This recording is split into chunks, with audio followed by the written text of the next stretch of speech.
everybody. Welcome to the Mid-Geek Crisis, episode 15. My name is Joe, and you'll notice that my partner in crime has changed a little bit. I'd like everyone to give a warm welcome to my good friend Jordan out of Syracuse. Hello, hello, hello. So you'll notice that Pedro is not here this episode. He was having a little bit of home situational issues. Without going into too much detail, let's just say that his upstairs access, his stairs have literally come apart. And so he's been having some like contractor issues, and New York, the Northeast, he doesn't live in the South where you just pick up a Mexican down the street. My people. I kept telling him I'll ship, it would have been cheaper for me to ship him a Mexican help than paying someone in the North, because the Northeast, but we gotta get regulations and all this, and I'm like, that's not how it works down here. Except you Southern folk wouldn't know what to do with one of these big old northern winter houses. I guess, man, but we'll figure it out. It wouldn't be that hard. I mean, I don't know. What's to say? I kept telling him I'll ship someone out there, and he'll make him tacos after fixing his stairs. Oh, taco sounds real good. So, my friend Jordan is filling in. He is a fellow gamer at Tabletop, and likewise, he is an academic as well. Jordan, why don't you give a little plug on what you do, because what he does is very interesting, and we've been wanting to probably bring him onto the show at some point in time, but as fate would have it, I needed someone to fill in, and he was available. I'm always available, my friend. Okay, so what do I do? As Joe said, I study video games. I'm a gamer. I've been gaming all my life, from just a teeny tot to now, many years later. And I guess part of what's driven my studies is the fact that I love games and I love playing games. And right now, I'm at Syracuse University, and I'm working on a PhD in religion. And that specific focus is looking at how human beings interact with new media. And so video games falls under that umbrella of new media. So does social media, so does virtual reality. And so I'm kind of looking at how humans are interacting with these kind of new technological forms. It's looking like my dissertation is actually going to end up focusing on religion, virtual reality, and LSD. Ooh. Yes. So one of the ways that I think religion and virtual and video games all kind of connect and meld together is under this umbrella idea of religious experience. And I'm not talking about experience kind of in the broad sense. I'm talking about experience as in like mystical experiences. The idea of people accessing other worlds and transcendent realms, and like seeing all sorts of crazy creatures and taking on new bodies and things like that. So I'm connecting this mystical experience with what happens in virtual reality. And it, by nature of VR being so closely interconnected with video games, in video games as well.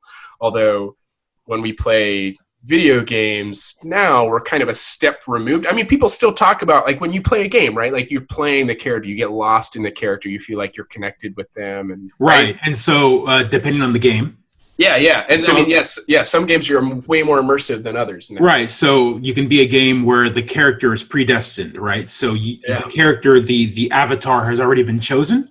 Yep. He's got a name. He's already got a predestined story. You're just following through his footsteps. And there might be some choices you make, but not many. An example would be like the Zelda series. You play Link, you make choices in the game, but in reality, it's already predestined. But then you pick up a game like what's it called, BioShock or Mass Effect or anything of that nature, where either you create your character and you choose his look, his physical appearance, and then the choices you make in the game change the outcome. Yeah, so that's exactly one of the things I'm going to be looking at as well. Like, so the choices you make and how that affects, or the choices that designers make in the things that they allow you to do, and how that changes how you feel when you approach the character, whether you get immersed in the character or whether you kind of feel removed, and how that immersion both changes your gaming experience, but then also just kind of your experiences being human too. So. Right. So, I mean, and again, we're diving into this topic pretty quickly, but the best way that I could put this is how many games out there that we've played have shaped us as gamers and in our life. Like a good example would be, I mean, it seems silly, but my room is full of paraphernalia, and it'd be no different than someone being into the religion that they're in.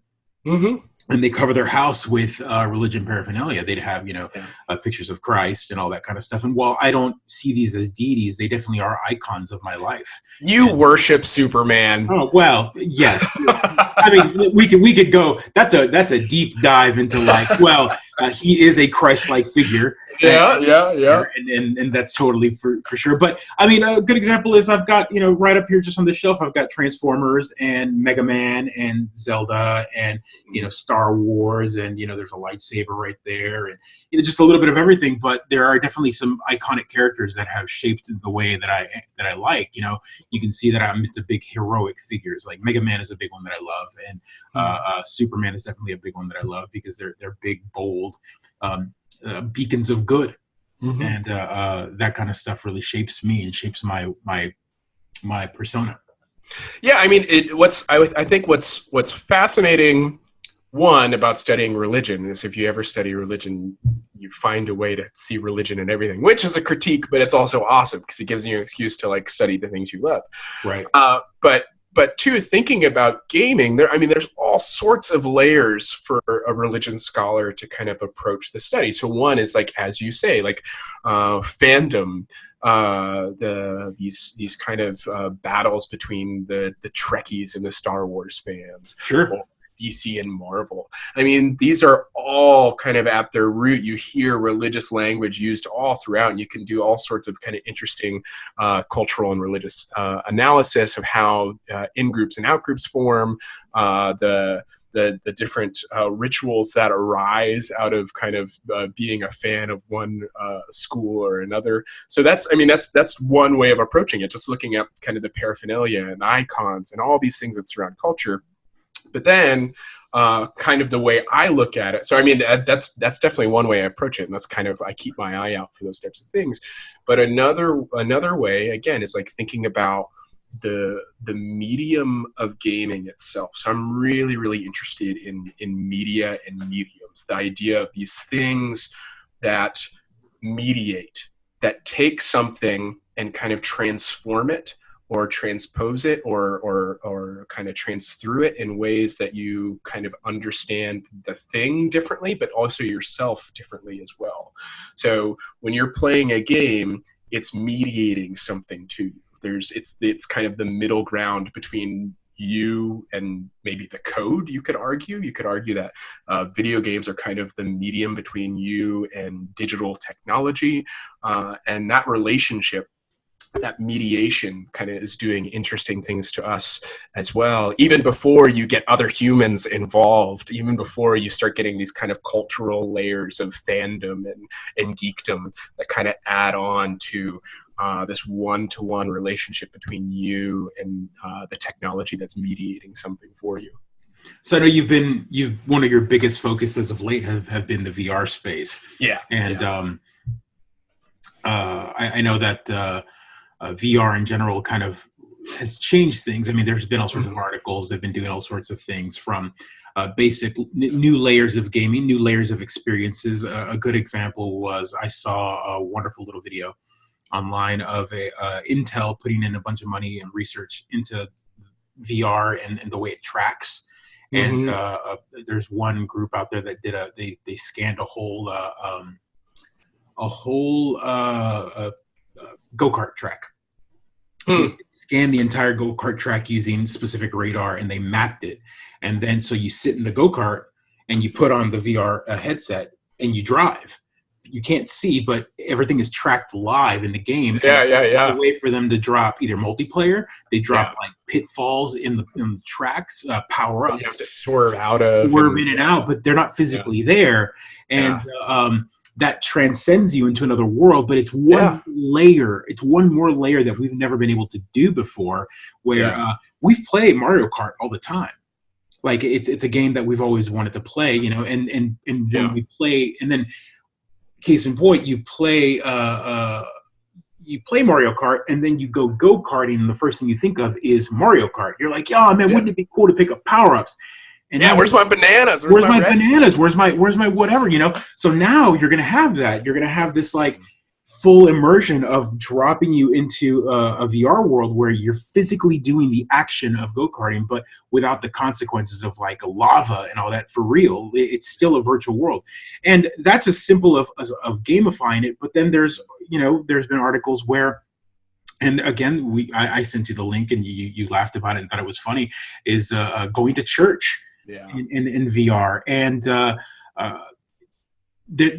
we laugh about it, but it's the truth. There are spaces now in a lot of the the VR chat rooms, like VR chat, and there's a couple of other ones, big ones out there. You know, there used to be Second Life, or was it Second Life was one of the big ones. But now all of those in VR, where you physically immerse and you embody yourself, kind of the Ready Player One kind of scenario, where you could be the wimpy dude and you jump into this world and you become something that you've always wanted to be.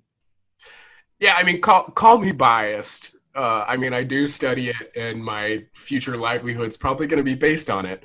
But I think VR is a pretty big deal, and I think we're only on the cusp. And so, depending on who you talk to right now, there's a lot of folks who are the naysayers who are spelling the doom of VR, saying, "Oh, this is just another hype bubble. VR fails again, and no one's buying the technology." Blah blah blah blah blah. And so we're going to have to wait for kind of a whole new generation of VR. I think to some degree, I mean, you can't harp on their criticism too much because VR sales haven't been great. That being said, in China, VR is taking off a ridiculous amount because there's a huge Chinese middle class and they can afford to buy the tech, and they're buying it because this technology is now so readily available. Researchers are finally getting their hands on it in mass quantities, and tons of really cool research is coming out. There's tons of stuff going on in surgery. There's also a lot in education. People finding out that kids learn better in these VR environments when they can actually get their hands on all these things that had previously been relegated to just words and books. And don't get me wrong, I love reading and I love books, so I'm not poo-pooing that. But that being said, this technology is radically changing what we can do. I'll leave it at that. It's just radically changing what humans are capable of and capable of experiencing and thinking about and learning and all sorts of stuff. So I don't know how much your studies or research has really brought into your research, or I guess the best way to put it is how much you've seen this affect you. But you mentioned China a lot, and do you think it has a lot to do with the Chinese culture just pushing the boundary further than what we morally like? Like a good example is China we had that one researcher who physically altered DNA. They used the CRISPR tech to physically alter an embryo and change its DNA, and said that they've cured specific diseases by taking these things out. And the rest of the moral community is up in arms, and they're ready to like hang them. Like it's. But you had this guy that was like, if someone doesn't do it, no one will do it. Mm-hmm. And another thing is the VR. Well, that's an extreme. China also has, I don't want to say deep pockets, but they've got these weird companies like Tencent. Mm-hmm. Is huge. I mean, if you haven't been paying attention, a lot of the video games we play are owned or partially owned by Tencent in China. I did not know that. Interesting. So Fortnite, go watch any new movie right now from any Marvel movie. Mm-hmm. Iron Man 3 was one of their first ones. Infinity War. I just watched the Bumblebee last weekend, and at the very beginning, at the very beginning of the movie, it says Tencent Pictures, and they own a big chunk of Epic. They own a big chunk. No way. They own a big chunk of Blizzard. They've got investors in all sorts of tech and media. They are owned partially by the Chinese government, of course, because they're based out of China. And they're a company that's got enormous amount of wealth. I mean, there's a whole article from about a YouTube video actually from 5 years back saying, what Tencent started. They created the gamification of culture in China, of like whether you stay in line as a good citizen and you can report your like neighbors if they're not like being good towards the Chinese government. It goes the trail of like crazy conspiracy can go further and further away, but in China that kind of stuff matters because they aren't a full democracy. And you've got the government giving money to help fund a lot of this stuff, because I mean they're on the moon right now. Like they're pushing technology way further out because of the amount of deep pockets that they have right now. They're on the moon. They're pushing VR way more than we are. They're pushing genetics and research further than we are. So it's interesting to see that the middle class has VR headsets at schools in China, but yet we can't afford proper up-to-date textbooks. So, I mean, I'm not a political scholar. Yeah, right. And I know that goes into it, but we have to kind of bring it all back around to who's going to jump ahead of us in the VR world? You know what? Like my hope is that it ends up being a collaborative thing. And right now, the U.S. is really lagging. Like we're not doing our part in supporting that technology. And so, in some sense, we can thank the Chinese middle class for buying up the tech, and hopefully that things will start being produced, and that'll generate kind of future revenue. Right now, it seems like they're kind of keeping things afloat, and that is until some of these companies kind of, again, that's always the balance too with adopting new tech, and same with kind of these older video games like the Dreamcast, right? The Dreamcast was ahead of its time technologically, but because it was a more expensive system, less people bought it. Whereas you had kind of cheaper systems that were able to make it, because you got to find that balance between advancements in technology and what people can afford. And we're still seesawing back and forth to get to the point where it can be mass adopted. I've also there's been some interesting stuff being written about how in the next 5-6 years, actually the biggest advancements we'll see is in contact technology. So they'll actually be kind of putting VR in contact lenses, and that might actually be where the medium goes from here. Well, I think, I mean, personally, I mean, my Oculus is right here. And I love it. Are you gonna do? You and Pedro should do one of these in VR. I know. It's on the. There's all sorts of things. I've got VR. He doesn't have one yet. He doesn't have any VR at all. I've got this, and I've got the PSVR. And I think we're gonna touch base on something that you mentioned earlier. How people say that it's a failure or it's failing, but I don't think that's the case. I think. A good example, one of the big game of the years last year, and I talked about it on the show, and many episodes ago, was Astrobot. I've never played that one. So it's only on PSVR because Sony jumped on it and made exclusives are killer too. It's exclusive. So Astrobot won VR Game of the Year last year, unanimously, hands down.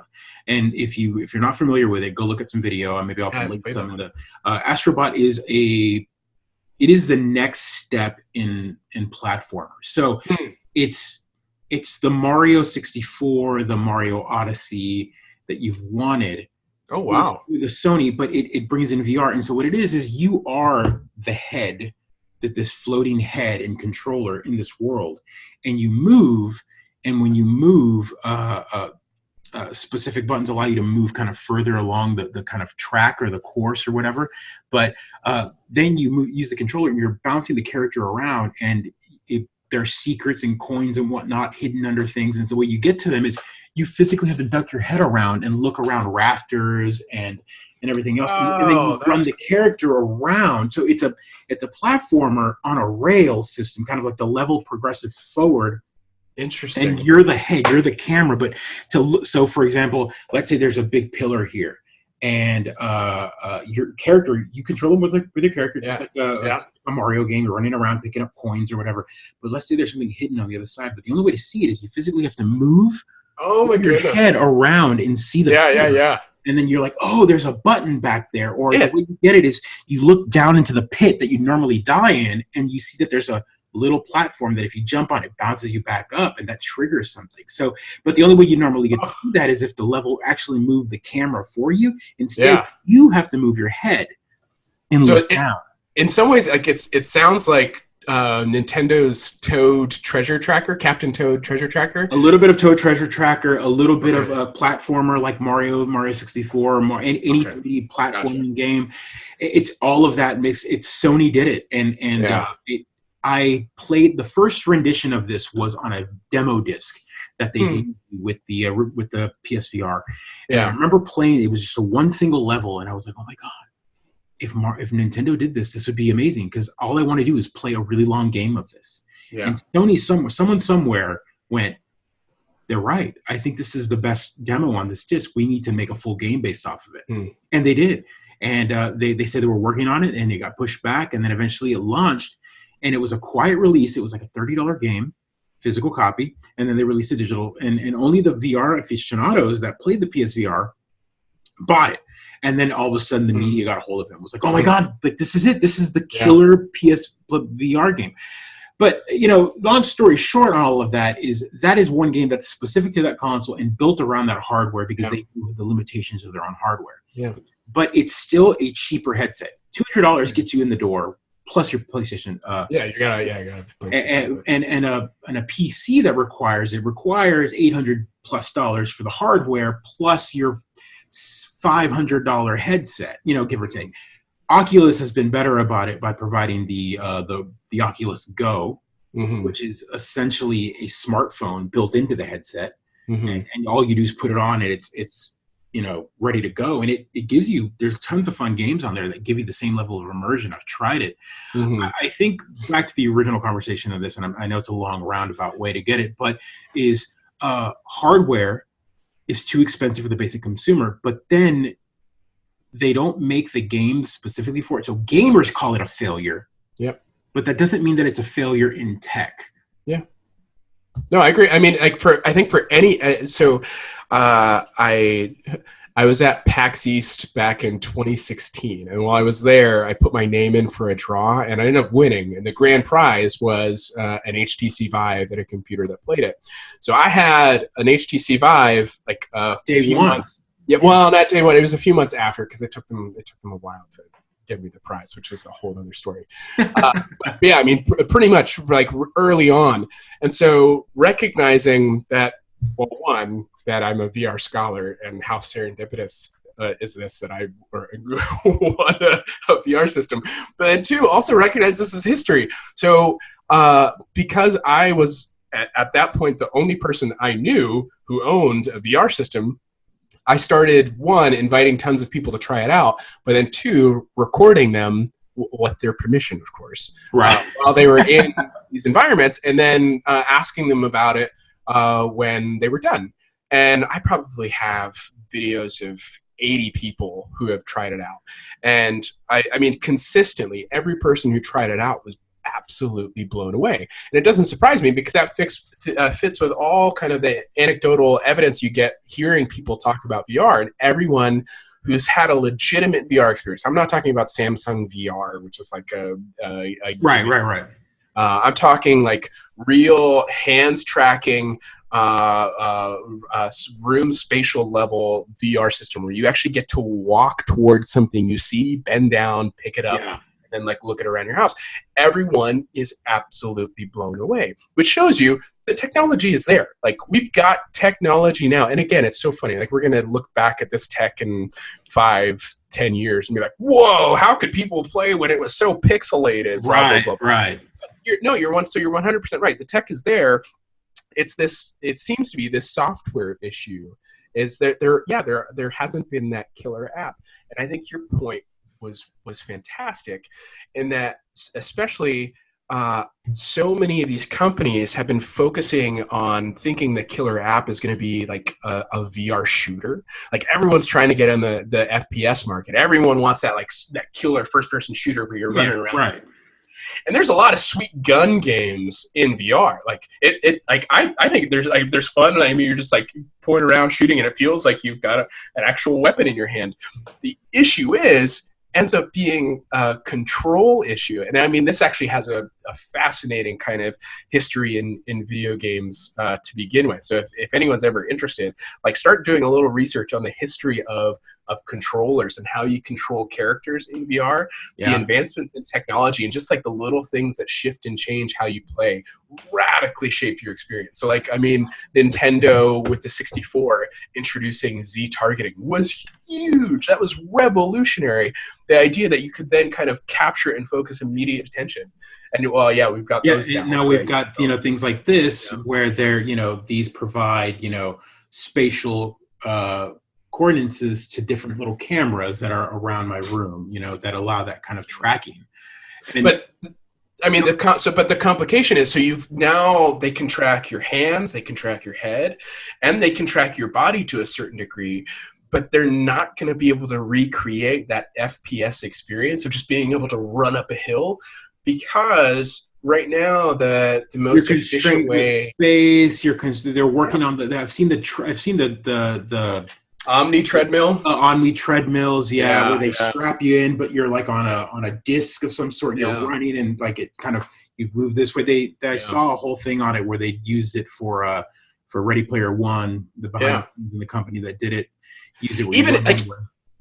I mean, even in Ready Player One, so someone who knows and studies VR, like watching that film, I'm like, Steven Spielberg, I'm so glad you did a lot of cool things, but you still don't quite understand how we're going to get like full range movement, unlimited movement in VR. No one does. No one quite has figured it out. I mean, they tried. They've got the pulley system, right? But that was even kind of weird and odd. Like, we haven't had a breakthrough. So I don't think FPS is the way to go with VR. Like, that's not what's gonna get a huge crowd. But you talking about Astro Boy and pointing out it's kind of this like interesting platformer puzzler, I feel like that is the perfect genre for VR. Yeah. Really interesting puzzle games, and some puzzle games that can have interesting stories, but things that allow you to kind of manipulate the map and move things around and look at things differently. Is going to be kind of the way to go. That, and so another fascinating thing is, I mean, the cool thing about VR, and one of the early things I started studying, is that when you jump in there, you don't need to just have your body. You don't need to just have two hands. They've found that after a few minutes in VR, if you're given a tail, it does not take long for your mind to be able to kind of control the tail, and you feel completely natural in an environment with a tail. And like the same thing with having like a third hand and things like that. They're going to find all sorts of interesting ways to play with kind of bodies that we're not yet used to, and kind of introduce some cool things in that way as well. So that's interesting. Do you think? And this goes back, maybe we'll touch a little bit on how your research goes and works with this, but how much you've done studies maybe on disabilities. People with disabilities that then are given a second hand when they're missing a hand, how much that brain just immediately compensates. You're saying a tail, where there's evidence that we might have had a tail at some point. I mean, anatomically, we have their spine goes and it looks like it's shrunk back in. We don't use it, but we might have had a tail at some point. And I'm wondering if you being you're submerged into a world where you have a tail, how much you start pulling at those synapses in your brain that originally were firing to move that tail around way back in 60 billion years ago. Like, who knows? I mean, studies show. I mean, the study says yes. You're spot on. That VR has the potentiality to like tap into these like proto-evolutionary elements of our biology that most of us aren't even aware of or don't even think about. And I mean, and not just kind of stuff in the past, but also like potential stuff in the future. They talk about how amazing it is, how quickly people adapt to having wings instead of hands. And how you're able to kind of just navigate an environment with wings so quickly without thinking about your hands anymore, but just having these wings that allow you to gather around there. I mean, there's the the possibilities are mind blowing with where this could go and where it probably will go eventually. So religious experiences in VR, kind of to loop back around on that as well. Might not be a religious experience, but right now the big games, and again, I don't know how much since you're studying and always busy with the big VR hits are right now, but Astro Boy is definitely one of them, but that's console exclusive. But then there's two other games that have been really big on VR right now as of late, and that's Tetris Effect. Yeah. And Beat Saber. Yeah. So I'm going to talk about Tetris Effect because I own it. As a matter of fact, the box art is sitting right there. It's sitting right there. You can't see it, but anywho. And this goes back. You know what? I have to pull up the director or the creator of Tetris Effect, but he's the same guy that did Luminous. Oh, okay. Cool. So and if you're not familiar with Luminous, it started off as a puzzle game on PSP. And then it moved on to other consoles. But the big driver of it is music. Immersion, putting your headphones on, and just you're playing this puzzle, and the beat of the music and the rhythm of the music kind of gets you into that rhythm of gameplay. He also is famous for Rez. Oh, yeah. So PlayStation 2, one of the early PlayStation 2 games that's just kind of infamous for being about... so if you're not familiar with the history of Rez is a game where you are a flying kind of a VR kind of person, and you're flying through a world, and you're battle, and you're shooting lasers, and there's music and rhythm, and you're beating and wherever else. And it was one of the first games that created an optional accessory for the PlayStation 2 that was a vibrator. No joke. It was literally a puck that vibrated to the music, and the whole purpose of it is you. But not like a sexual vibrator. Oh, okay. Oh, maybe a sexual vibrator. Maybe. I mean, Rez, where are you? Yeah. But to my point is, it was a level of immersion predating most of it. Like, this was PlayStation 2. We're now on the 4. It's two console generations back, but I mean, it was playing with that level of immersion. Music is a level of immersion. They then ported Rez over to HD. And then it became even more immersion because you had higher density graphics and sound and immersion and high definition, bigger screens.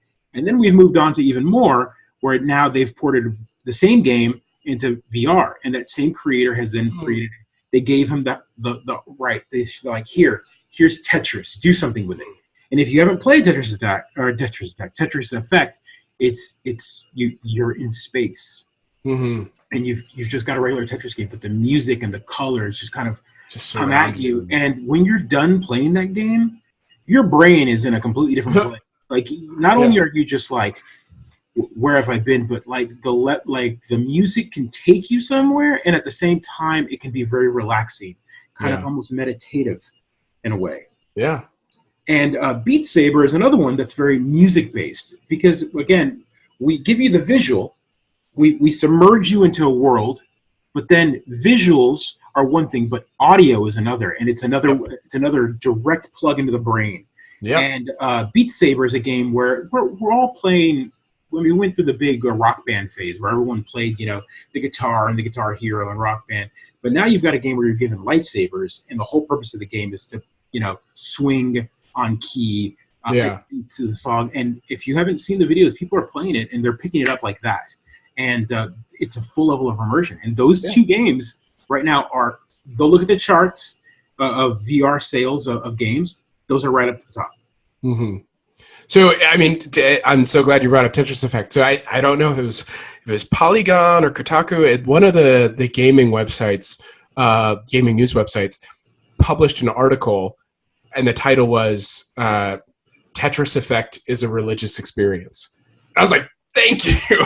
Research done. I don't have to write my book anymore. But the point is right. Like, these things, I mean, and sound. I mean, again, like, I don't want to just keep talking about like me and my research. No, but I mean, that's what you're here for. You're not going to be here next episode. Let's fill you in. But I mean, like, so like the audio elements of VR are, again, it's just another area where really amazing things are happening, and really like experimental things are happening. So, are you familiar with the term synesthesia? I think I've heard of it.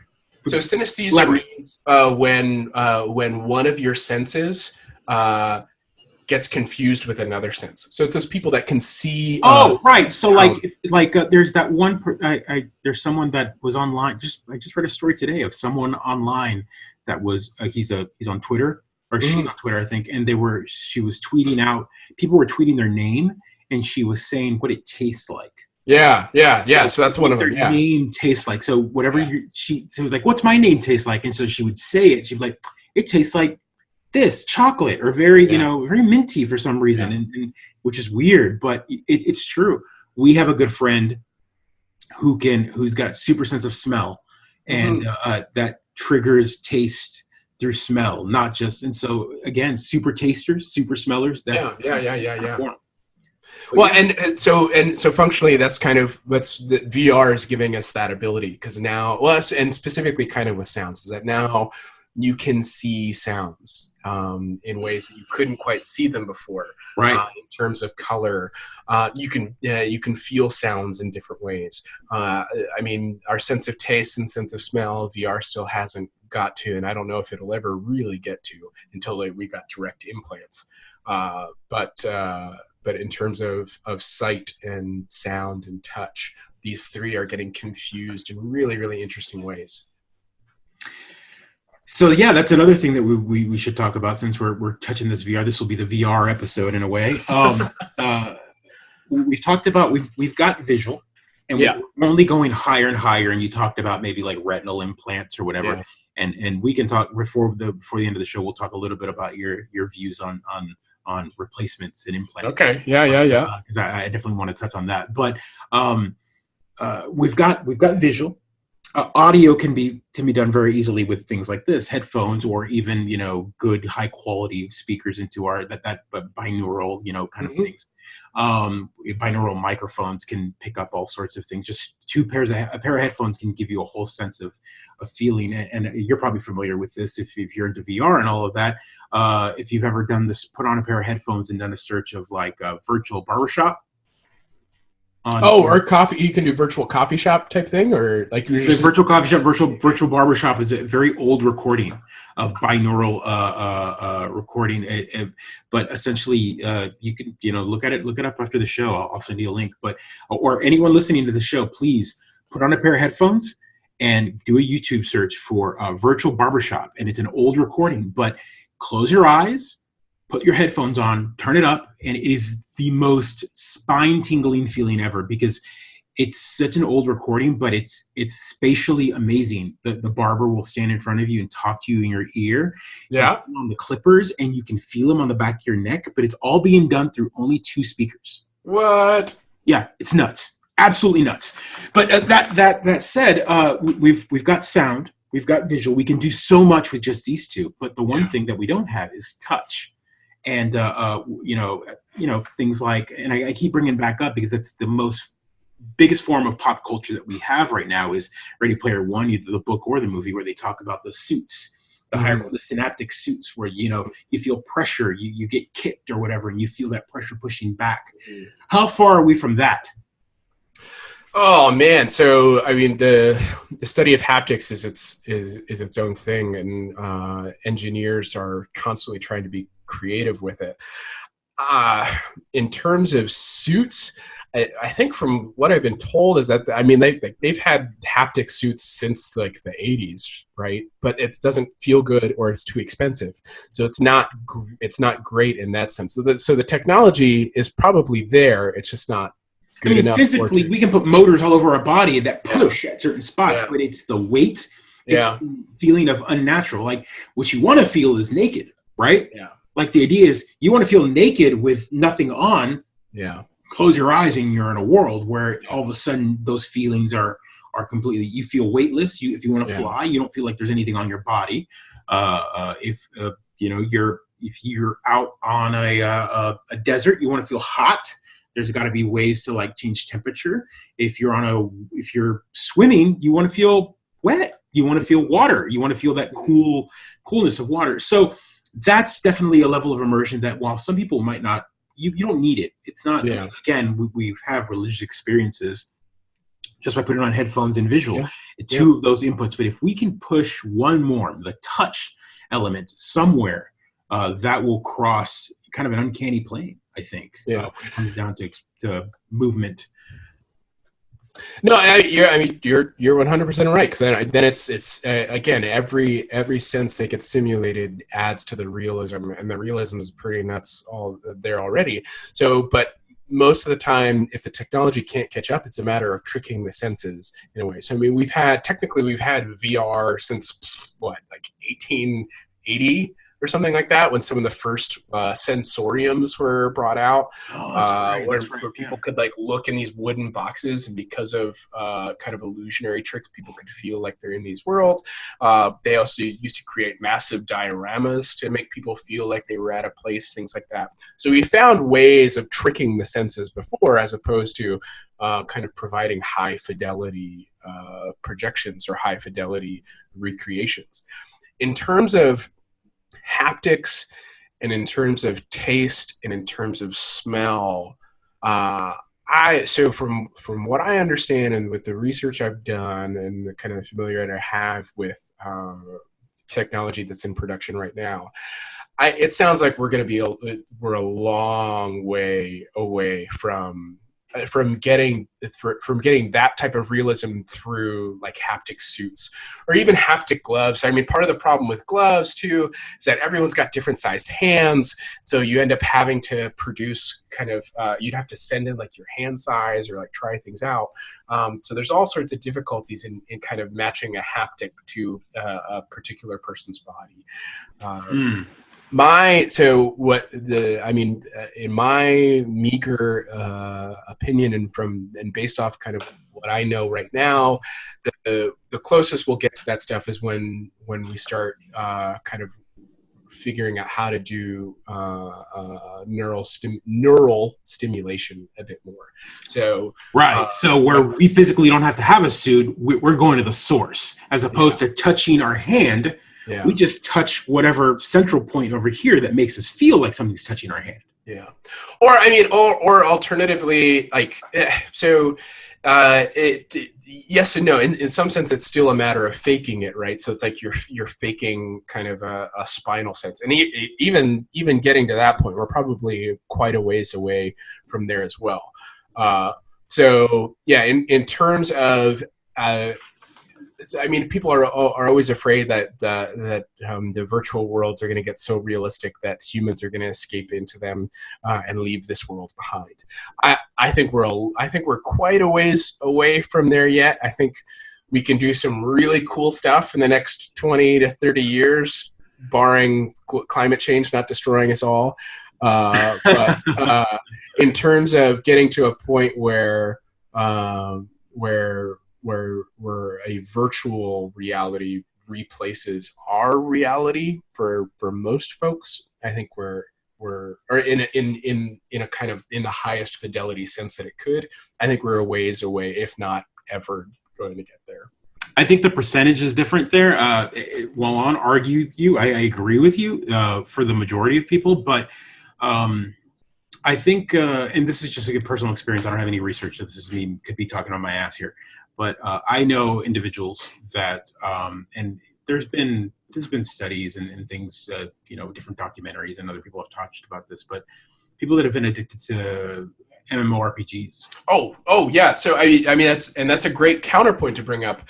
I guess my response there is that so again, thinking numbers. So there's a lot of folks that get addiction, a lot of folks that end up preferring these MMO worlds.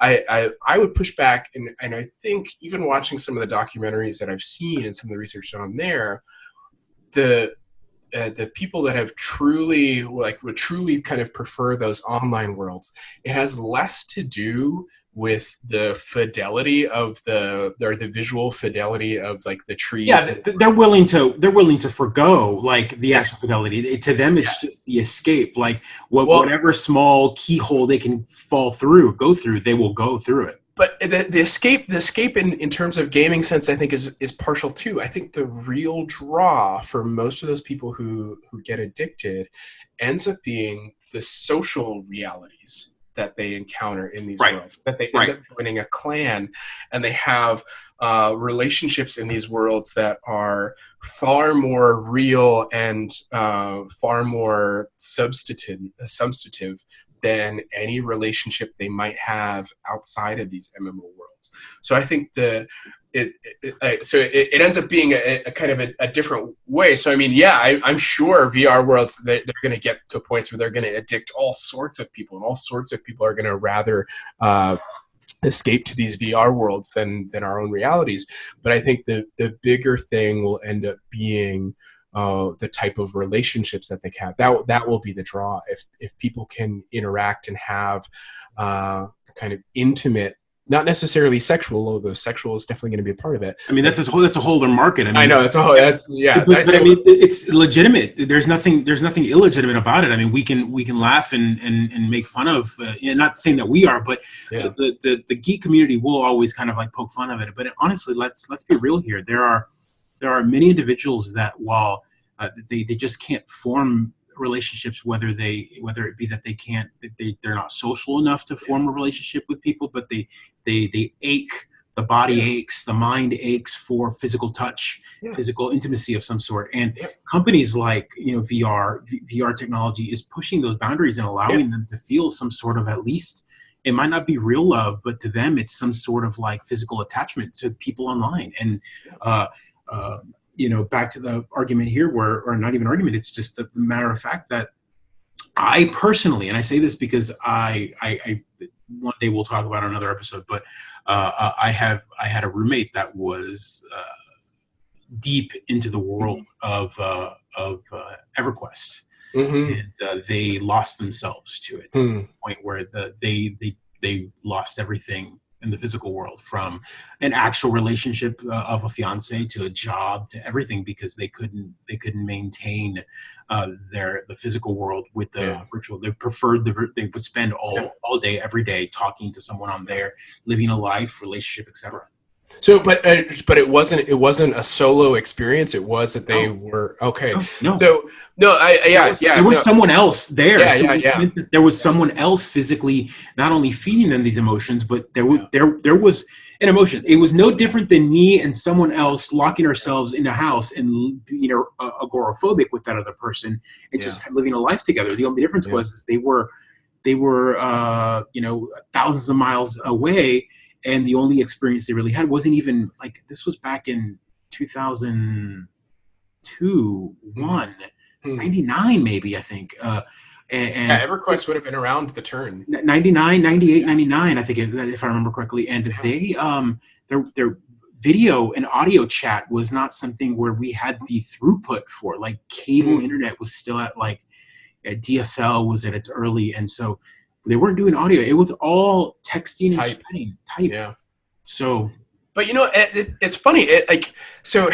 I mean, since early video game arcades and up until now, there's always been the kind of tech naysayers and we're like, oh, video games are corrupting the youth and they're making them more addicted to game worlds than the real one, and they're just lazy and they just play. But I think what people don't realize is that the points and the issues and the things where gaming culture has been its most active or most addictive have been when it involves you and other human beings. So like thinking of early arcade culture, one of the huge things was you put a quarter on, you play, and if there's a good player there, you get a crowd. Like there are people around, you're interacting with other humans. It's the social aspect. It's exactly. It's I'm in a crowd. I'm going to play. I'm going to get really good. And not only am I going to get really good, I'm going to draw a crowd, and people will fawn over me. They'll want me to play more. They'll revel in the fact that I'm at the top of the score. I mean, the ego of someone like Billy Mitchell. Oh my goodness. So if your viewers haven't seen it yet, all your viewers should do a quick web search for the documentary King of Kong. Of course. It's about Billy Mitchell. It's fantastic. It's just, right. So what's interesting is I'm waiting for a follow-up on that, because if you don't know about this, go watch King of Kong.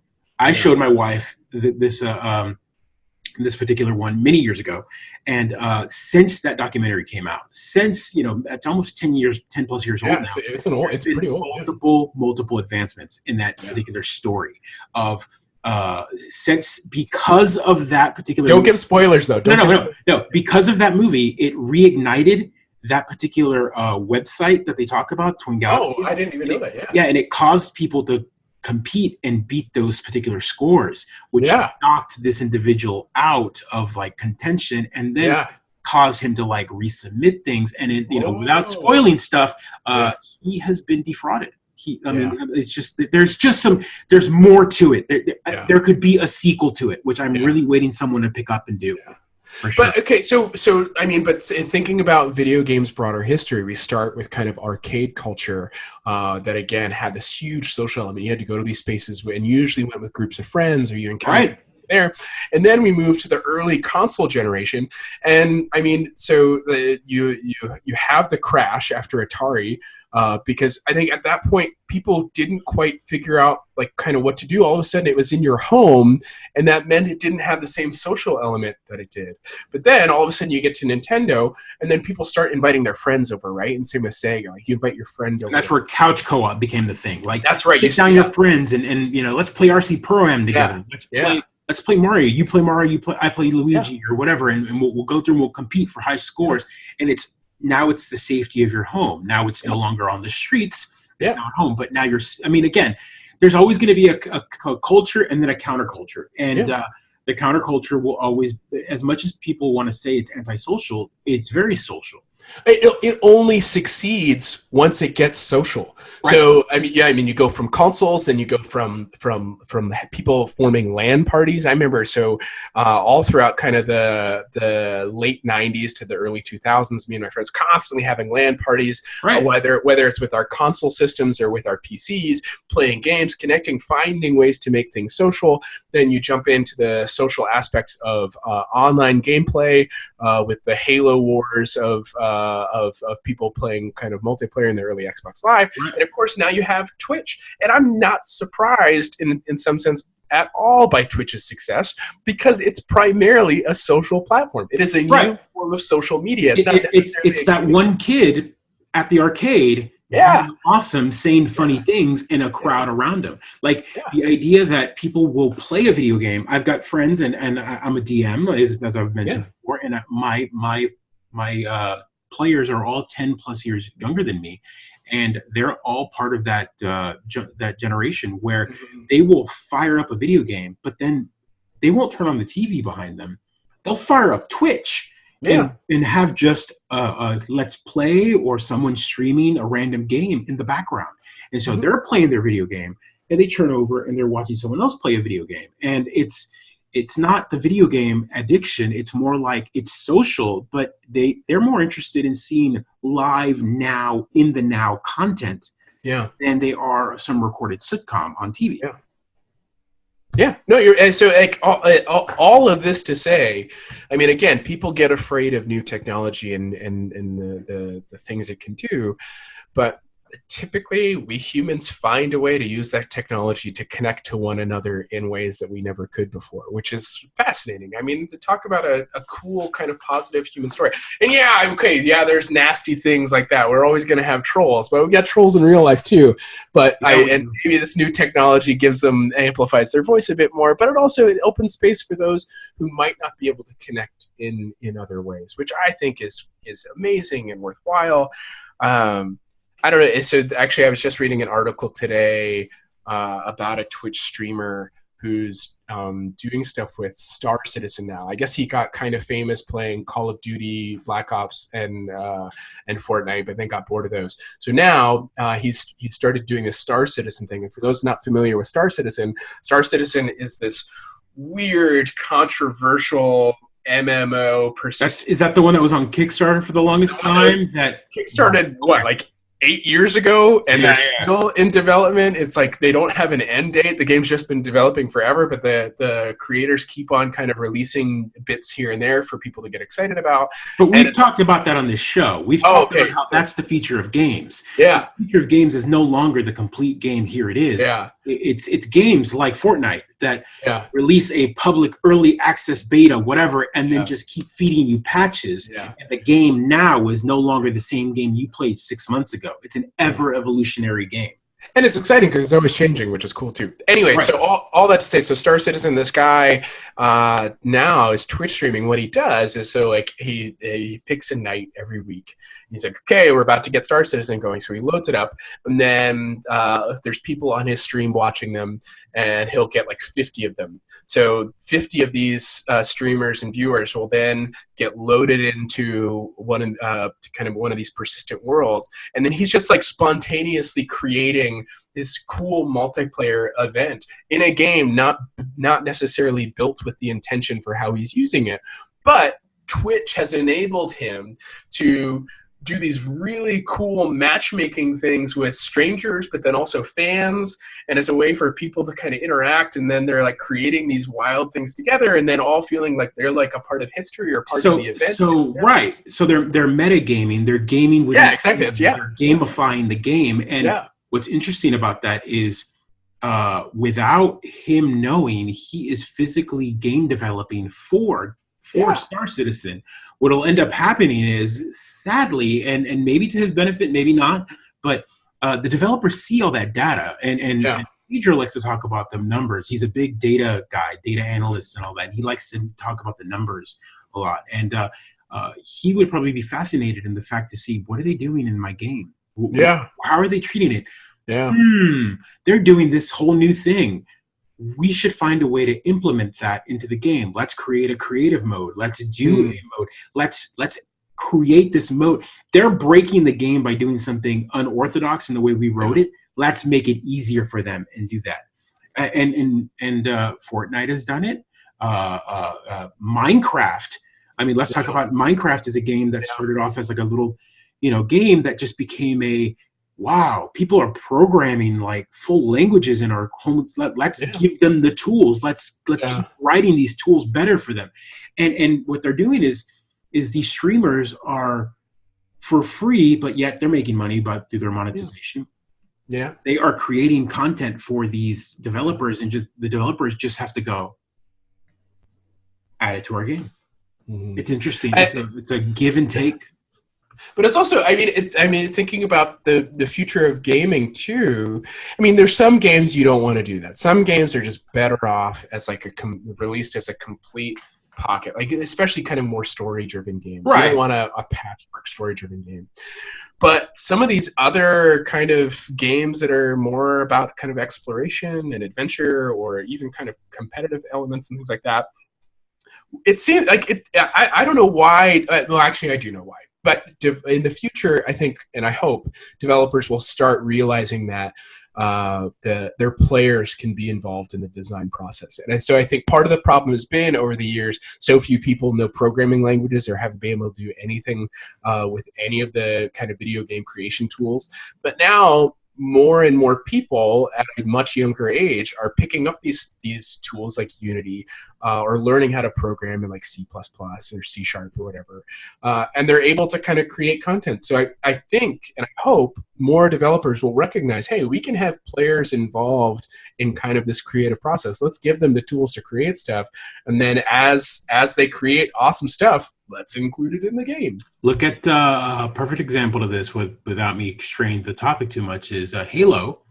The red versus blue guys. Yeah. They created a mode called Griffball.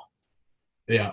And Griffball became a mod. It was a mod / we're going to play a game by these set of rules that didn't exist in the game. Yeah. We're going to say, you play with this bomb and I play with this, and we just play this game. But the rule, obviously someone could just go in and start shooting everybody and just break the rules of the game. But everyone who played Griffball knew it. And they play the game according to their own rules and keep it within this world. And then Halo and Bungie were like, oh my God, they're playing this game that we didn't intend. And let's now give them this mode. They wrote the hard rules of Griffball into the game and gave it its own genre. So now it's a game mode in the game for them. So again, absolutely, it totally exists. Mods. Team Fortress 2, man. Yeah, I mean, yeah, it's another game like built off of someone else's like random idea of, oh my god, let's play Fortress around. 2 is Team Fortress, which was a mod on the Quake engine. Yeah. It was a game that had no teams, no elements, no class. They modded the game, made a game inside of a game. I mean, PC gamers are known for those mods and total conversions and all that. They've been playing these type of games for years, but these total conversions then become full games. Counter-Strike was kind of a mod in its own right, and then became a full game. And then again, the Dota. Dota is a full game based off of a mod that was a mod of Warcraft 3. And then it became Heroes of the Storm because Dota. I mean, it's just again, gamers. We're responsible for a lot of the changes that happen in gaming culture, and whether we like it or not, we create the change in new games. But I think you raised a fantastic point that I actually hadn't quite thought of. Again, thinking into the future, I wonder if even now the seeing kind of the moddable elements that are getting included in games, so much of it has been PC driven, and now consoles are getting more and more PC like, right? Oh, yeah. I mean, there's talk about Xbox's new system. They're not even really concerned about doing really a new system. It's going to be a PC. Like they're just I predicted that, and Pedro could quote me on that. But when the Xbox One first came out and they went to the x86 architecture, I told them, I was like, dude, we're not going to get a new Xbox. We're just going to get an upgrade to the Xbox. And then, Lord and behold, the Xbox One X came out, and it was like, here's the 4K version of the Xbox, but it plays all the old games, but it's just better. So I think that I don't see why not, man. Like, it's smarter. Let's just make a new version of the Xbox One. Keep playing the same old games, but keep pushing I can play a game from 5 years ago faster, a higher texture rate, higher. It's just PC gaming on a console. That's the smartest way of doing it. And it opens up console gaming finally to the mod world, which is Xbox One supports mice and keyboard now.